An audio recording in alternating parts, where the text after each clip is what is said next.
नमस्कार प्रणाम विद्यार्थी मित्रों, केम छो? मजा में? तो वांधो नहीं। धोरण 12 सायन्स भौतिक विज्ञान विषयना प्रकरण नंबर 6 विद्युत चुंबकीय प्रेरणा लेक्चर नंबर 11। बराबर मित्रों, આપણે આત્મપ્રેરક અન્યોન્ય પ્રેરક તો જોયું, રેસિપ્રોસિટી થિયરમ જોઈ, બરાબર। એને આધારે સોલેનોઇડના ઉદાહરણ દ્વારા આપણે M21 બરાબર M12 સાબિત કર્યું, બરાબર છે। ઓકે, હવે આપણે જોવાનું છે આત્મપ્રેરકત્વ, સેલ્ફ ઇન્ડક્ટન્સ એટલે શું। આગળના ઉદાહરણમાં જોયું કે એક ગૂંચળામાંથી પ્રવાહ પસાર કરો ત્યારે બીજા ગૂંચળામાં પ્રેરિત EMF ઉત્પન્ન થાય, પ્રેરિત પ્રવાહ ઉત્પન્ન થાય, તો કે હા। સોલેનોઇડના ઉદાહરણમાં જોયું એક સોલેનોઇડમાંથી બીજા સોલેનોઇડમાં ચુંબકીય ક્ષેત્ર ઉત્પન્ન થાય, તો કે હા। ફ્લક્સમાં ફેરફાર થાય, તો કે હા। EMF ઉત્પન્ન થાય, તો કે હા। એક લૂપમાં બીજું લૂપ મૂક્યું, ઉદાહરણ આપણે જોયું, બરાબર। અહીંયા આત્મપ્રેરકત્વ એટલે શું, તો આપણે આગળ થોડીક ચર્ચા કરી છે। આત્મપ્રેરકત્વને L કહેવાય, સેલ્ફ ઇન્ડક્ટન્સ। અહીંયા એમ કહે છે કે જો એક ખાલી ગૂંચળું જ હોય, પોતે આ એક જ ગૂંચળું હોય અને આ ગૂંચળામાં જો પ્રવાહ પસાર કરવામાં આવે,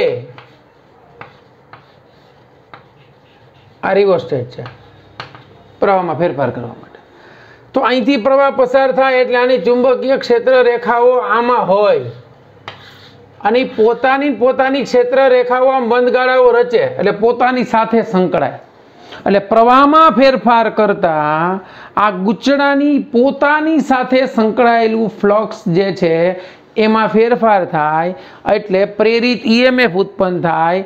આ EMF જે છે એ પોતાના કારણે ઉત્પન્ન થતું હોવાથી આ ઘટનાને અથવા તો જે ઉત્પન્ન થયું ફ્લક્સનો ફેરફાર કે ફ્લક્સ, એને આત્મપ્રેરકત્વ કહેવાય।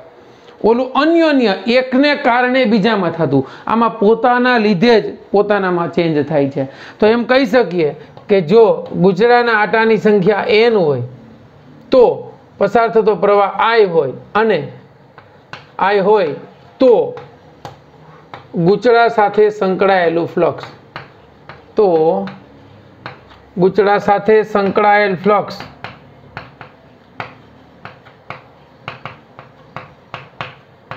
n phi, આ બી ચુંબકીય ક્ષેત્ર વિદ્યુત પ્રવાહના સમપ્રમાણમાં હોય, તો n phi b અહીંયા સપ્રમાણતાનો અચળાંક L આવી ગયો। શું આવી ગયો?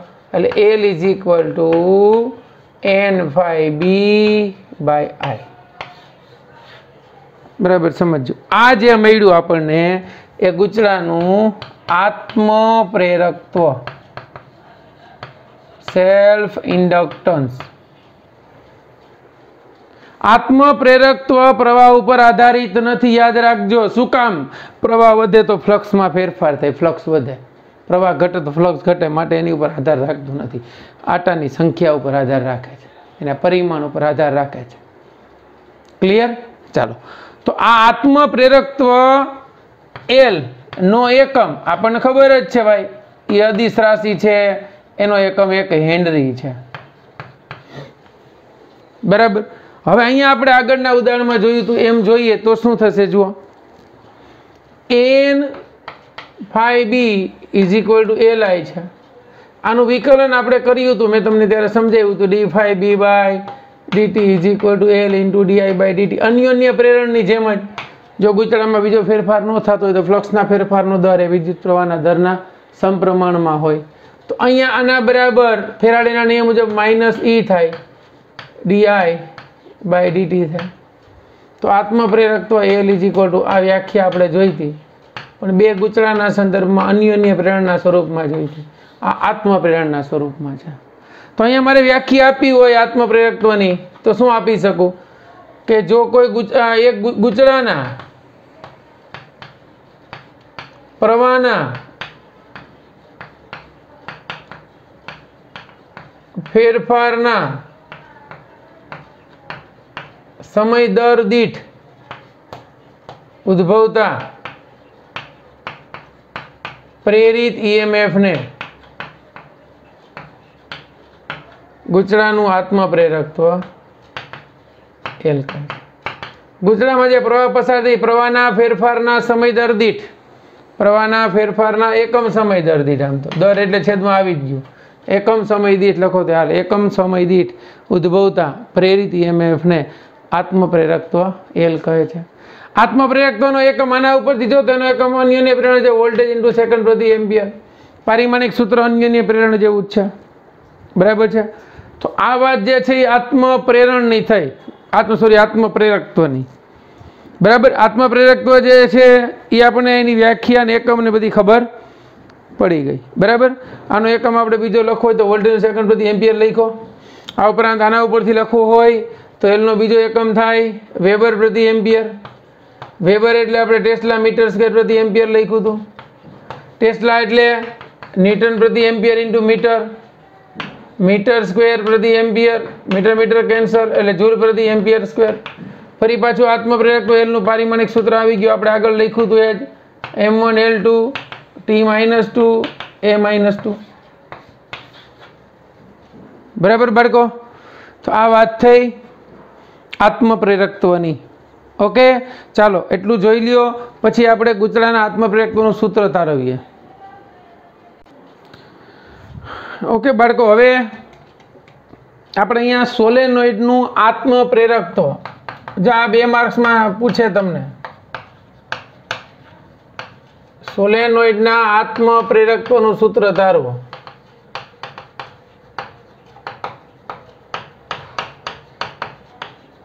આમ આપણે જોવા જઈએ તો હમણાં જ આપણે વાત કરી કે કોઈ એક ગૂંચળું હોય એને પોતાને આત્મપ્રેરકત્વ હોય, બરાબર. તો એક સોલેનોઇડ છે એકલો ગૂંચળું જ થયું. તો ધારો કે સોલેનોઇડની લંબાઈ,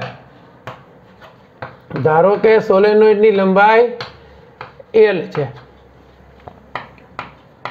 એનું ક્ષેત્રફળ A છે, આડછેદનું ક્ષેત્રફળ, અને આટાની સંખ્યા કેટલી છે? N છે, બરાબર. તો અહીંયા આપણે લખી શકીએ કે ભાઈ આત્મપ્રેરક એકમ લંબાઈ દીઠ આટાની સંખ્યા આમ થાય N/L થાય. એકમ લંબાઈ દીઠ સોલેનોઇડના આટાની સંખ્યા N/L. હવે જો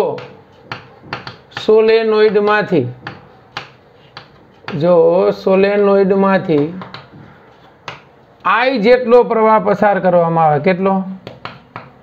I જેટલો પ્રવાહ પસાર કરવામાં આવે તો I જેટલો પ્રવાહ પસાર થાય ને તો આટાની સંખ્યા N, સંકળાયેલું ફ્લક્સ φB એ પ્રવાહના સમપ્રમાણમાં હોય. N/B ચલે છે I, રાઈટ.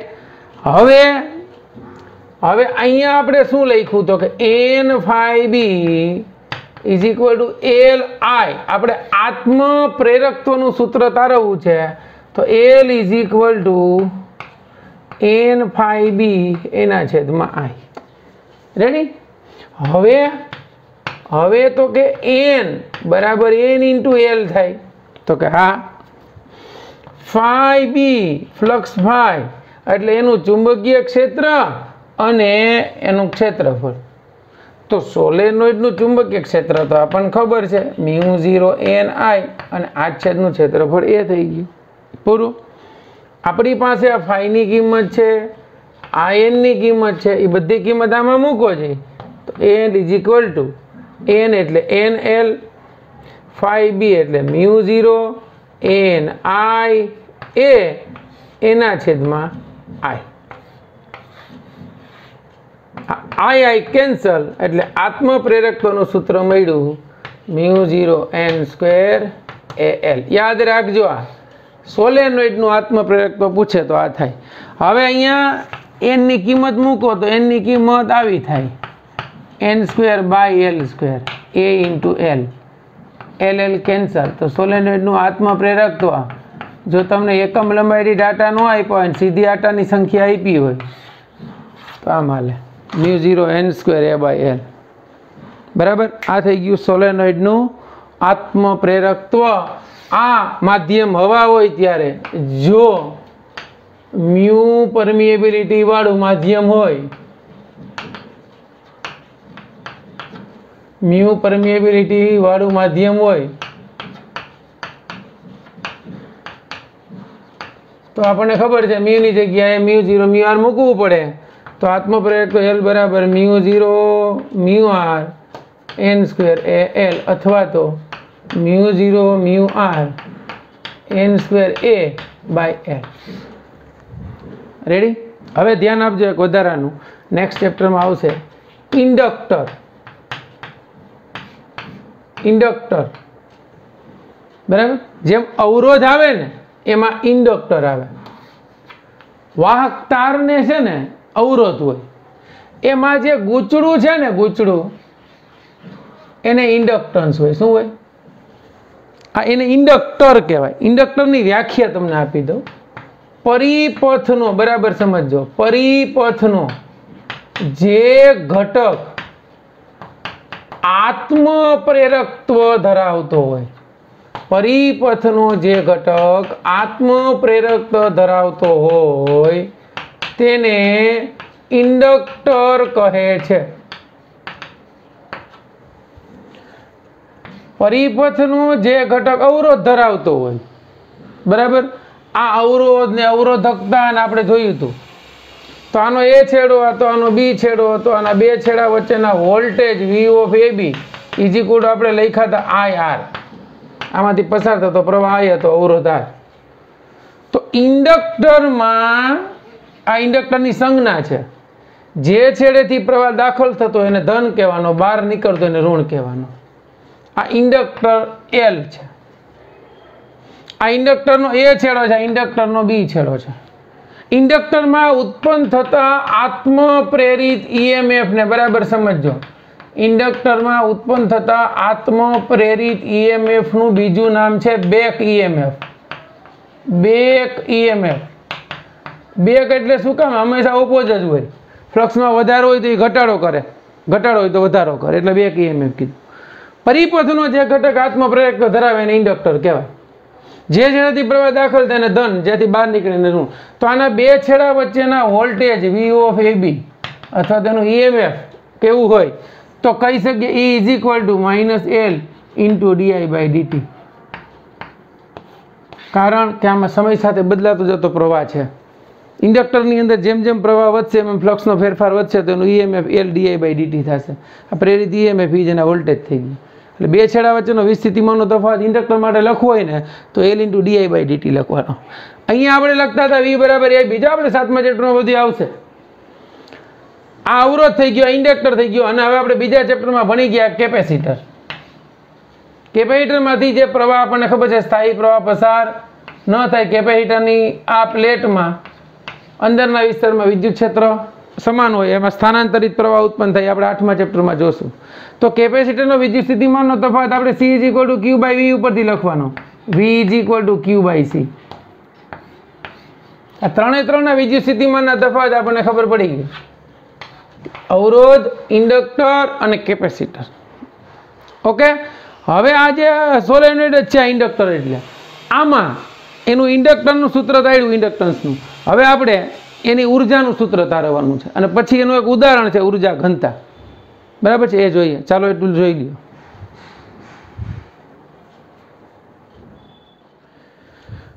ઓકે, આપણે બાળકો ગૂંચળાના આત્મપ્રેરકત્વ નું આપણે જે સૂત્ર મેળવ્યું હતું કે ગૂંચળાનું આત્મપ્રેરકત્વ L બરાબર μ0 n² AL થાય.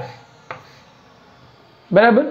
હવે આ ગૂંચળાની અંદર કે ઇન્ડક્ટર આપણે સમજ્યા, એમાં જે વિદ્યુત પ્રવાહ પસાર થાય છે એને કારણે એમાં જે EMF ઉત્પન્ન થાય એને આપણે બેક EMF એવું નામ આપ્યું. રાઈટ. હવે એ જે ઇન્ડક્ટર છે ને એની એક થિયરી છે કે ઇન્ડક્ટરમાં સંગ્રહ પામતી ઉર્જાનું સૂત્ર તારવો. ઇન્ડક્ટરની અંદર સંગ્રહ પામતી ઉર્જા એટલે શું? તો ઇન્ડક્ટરમાં પ્રેરિત EMF ઉત્પન્ન થાય છે એટલે પ્રવાહ પસાર થાય એટલે વિદ્યુતભાર ગતિ કરે એટલે વિદ્યુતભાર ઉપર કાર્ય કરવું પડે. તો અહીં વિદ્યુતભાર પર કરવું પડતું કાર્ય એટલે એનું ઈએમએફ થયું કરવું પડતું કાર્ય એ ઉર્જાના સ્વરૂપમાં સંગ્રહ પામે છે. કેમાં? ઇન્ડક્ટરમાં ઉર્જાના સ્વરૂપમાં સંગ્રહ પામે. એટલે ઉર્જાના સ્વરૂપમાં સંગ્રહ પામે તેથી આપણે એમ કહી શકીએ એકમ સમયમાં કરવું પડતું કાર્ય એટલે એક જ સમયમાં કરવું પડતું કાર્ય શું થાય ભાઈ? તો કે dw/dt. તો કાર્ય એટલે પાવર એટલે શું થાય ખરેખર? તો કે વિદ્યુત સ્થિતિમાન એને ગુણ્યા પ્રવાહ. તો વિદ્યુત સ્થિતિમાન એટલે શું? તો કે બેક ઈએમએફ એટલે ઇન્ડક્ટર માટે ઈએમએફ કેટલું હતું? તો કે -L/di/dt. પરંતુ અહીંયા આપણે મૂલ્ય લેશું એટલે E = L/di/dt. બરાબર. તો હવે કાર્ય dw/dt વિદ્યુત સ્થિતિમાન એટલે ઈએમએફ નું મૂલ્ય ઇન્ટુ પ્રવાહ I. ઈએમએફ એટલે L di/dt ઇન્ટુ I. આ સમીકરણમાં આ બંને જવા દો એટલે આપણને મળ્યું dw = L/I/di. આ સમીકરણ એક આપી દઈ. ઇન્ડક્ટરમાં ધીમે ધીમે પ્રવાહ પસાર થાય છે તો એ પ્રવાહ સમય સાથે ફેરફાર થાય. તો સમય સાથે પ્રવાહમાં કેટલો ફેરફાર થયો એ આપણે જોતું હોય તો ધારો કે આ સમીકરણ 1 પરથી સમીકરણ 1 નું સંકલન લેતા, સમીકરણ 1 નું સંકલન લઈએ integration of dw = Li into di. ક્યાંથી ક્યાં? 0 થી I. તો આ L એમનો આનું સંકલન થયું I નું I²/2 0 થી I. એટલે આનું કાર્ય W થઈ ગયું આનું L/2 I² = 1/2 Li². ઘણી વખત આ જે છે સ્મોલ I લખે છે. તો આ થઈ ગયું ઇન્ડક્ટરમાં સંગ્રહ પામતી ચુંબકીય ઉર્જા UV = 1/2 Li². આ ઇન્ડક્ટરમાં સંગ્રહ પામતી ચુંબકીય ઉર્જા થઈ. કેપેસિટરની વિદ્યુત ઉર્જાનું સૂત્ર આપણે તાર્યું હતું, યાદ કરો. વિદ્યુત ઉર્જા UE = 1/2 ε0E². અહીંયા 1/2 Li². હવે આ ઉર્જાનું સમીકરણ તમે જુઓ ને બાળકો તો લગભગ ગતિ ઉર્જાના સમીકરણ જેવું છે. જો 1/2 mv². આ એમ એટલે દળ એટલે જડત્વ એટલે જ્યાં યાંત્રિક ઉર્જામાં કોણ જરૂરી છે? તો કે જડત્વ. જ્યાં યાંત્રિક ઉર્જામાં જડત્વ છે ત્યાં વિદ્યુત ઉર્જામાં કોણ છે ભાઈ? વિદ્યુત ઉર્જામાં ઇન્ડક્ટન્સ L છે. તમે જોઈ શકો છો સૂત્ર. આ ગતિ ઉર્જાનું સૂત્ર છે 1/2 mv². આ જે છે વિદ્યુત ઉર્જાનું સૂત્ર 1/2 Li². તો અહીંયા દળ છે અહીંયા એટલે જડત્વ થયું ના ઇન્ડક્ટન્સ થયું. ક્લિયર બાળકો? તો આ થયું ઇન્ડક્ટરમાં સંગ્રહ પામતી ઉર્જાનું અથવા ચુંબકીય ઉર્જાનું સૂત્ર. ક્લિયર? આ જોઈ લ્યો પછી આનું એક ઉદાહરણ છે એ આપણે જોઈએ.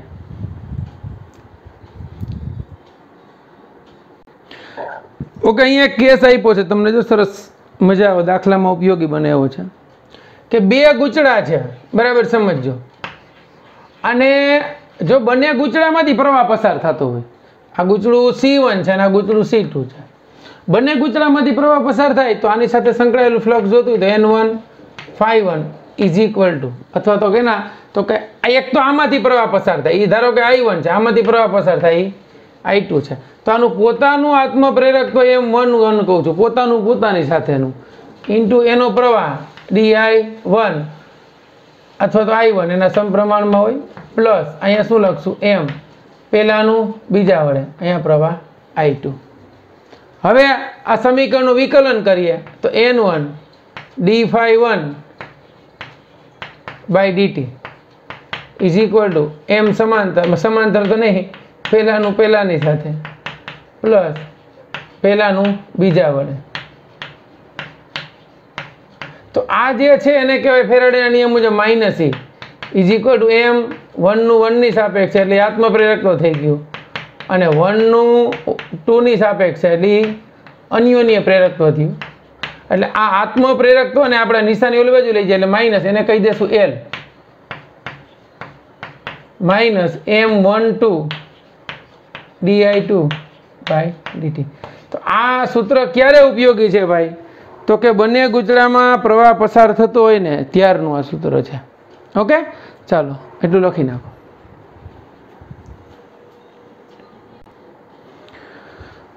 ઓકે બાળકો, ઉદાહરણ 6.10 જુઓ. એમ કીધું છે કે ચુંબકીય ક્ષેત્ર બી આડછેદનું ક્ષેત્રફળ એ અને લંબાઈ L ના પદમાં સોલેનોઇડમાં સંગ્રહિત ચુંબકીય ઉર્જા માટેનું સૂત્ર તારવો. ચાલો, જેનું ચુંબકીય ક્ષેત્ર બી આડછેદનું ક્ષેત્રફળ એ અને લંબાઈ L માટે સોલેનોઇડમાં સંગ્રહિત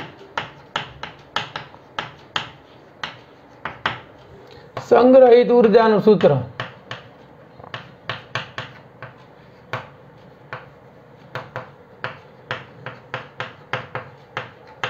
બરાબર, આ છે ચુંબકીય ક્ષેત્ર બી છે, આડછેદનું ક્ષેત્રફળ એ છે અને સોલેનોઇડની લંબાઈ L છે. એના માટે સંગ્રહિત ઉર્જાનું સૂત્ર તારવો આપણું પહેલું, અને બીજું ચુંબકીય ઉર્જાને કેપેસિટરમાં સંગ્રહિત સ્થિતિજ ઉર્જાની સાથે કેવી રીતે સરખાવી શકાય એ મેળવો. ઓકે, અહીંયા આપણે ઉર્જા અને બીજું ચુંબકીય ઉર્જા ઘનતાનું ટૂંકમાં સૂત્ર તારવવાનું છે. ચુંબકીય ઉર્જા ઘનતા આપણે સરખાવશું, બરાબર, આને કહેવાય ρ b. ઓકે, ચાલો આમ તો હવે અહીંયા જોઈએ આપણે. ચાલો, ચુંબકીય ક્ષેત્ર બી આડછેદનું ક્ષેત્રફળ લંબાઈ L વાળા સોલેનોઇડ માટે અહીં સોલેનોઇડનું આત્મપ્રેરકત્વનું સૂત્ર બોલો શું થશે? અથવા તો પેલા લખેલી સોલેનોઇડના અંદરના વિસ્તારમાં ચુંબકીય ક્ષેત્ર કેટલું થાય ભાઈ? તો કે I જેટલો પ્રવાહ હોય તો અંદરના વિસ્તારમાં ચુંબકીય ક્ષેત્ર μ0 થાય, અને એના ઉપરથી I is equal two B/μ0 થાય. રેડી?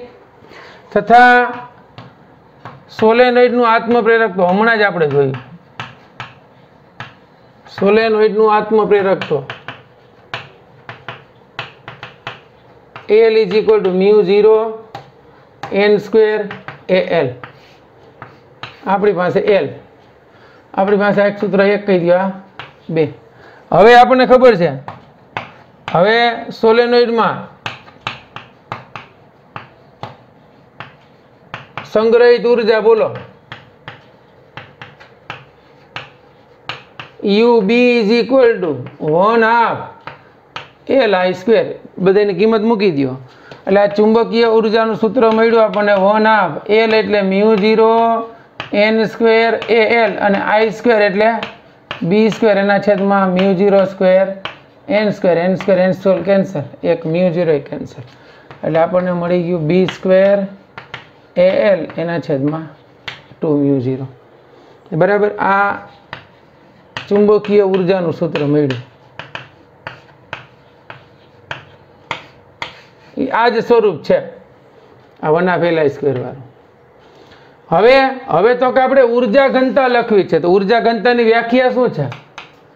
હવે ચુંબકીય ઉર્જા ઘનતા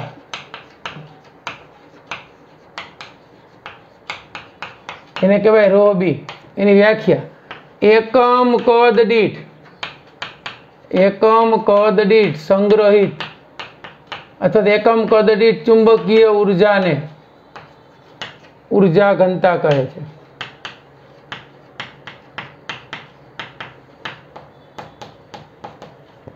ચાલો, એકમ કદ દીઠ સંગ્રહિત ઉર્જા અને ઉર્જા ઘનતા.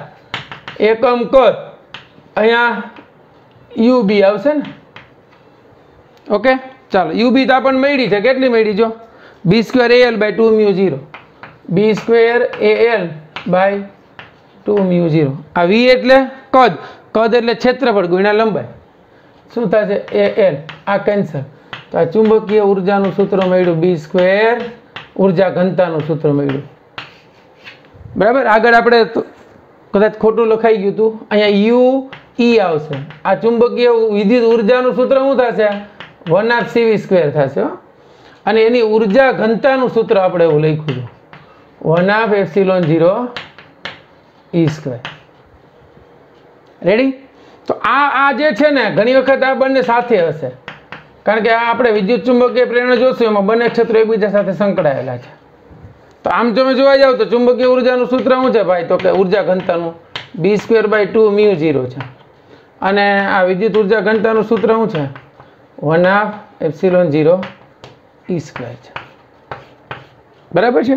તો આપણને કીધું છે કે કેવી રીતે સરખાવી શકાય. બરાબર. જ્યાં જ્યાં વિદ્યુત ક્ષેત્ર અને ચુંબકીય ક્ષેત્ર અસ્તિત્વ ધરાવે ને ભાઈ, ત્યાં બધી જગ્યાએ લાગુ પડે. ઓકે. તો અહીંયા આપણે એમ કહી શકીએ કે અહીંયા બંને કિસ્સાની અંદર ઉર્જા, આ ઉર્જા ઘનતા કે ઉર્જા એકમ કદ દીઠ ઉર્જા એટલે ઉર્જા ઘનતા થઈ ગઈ. તો અહીં વિદ્યુત ક્ષેત્ર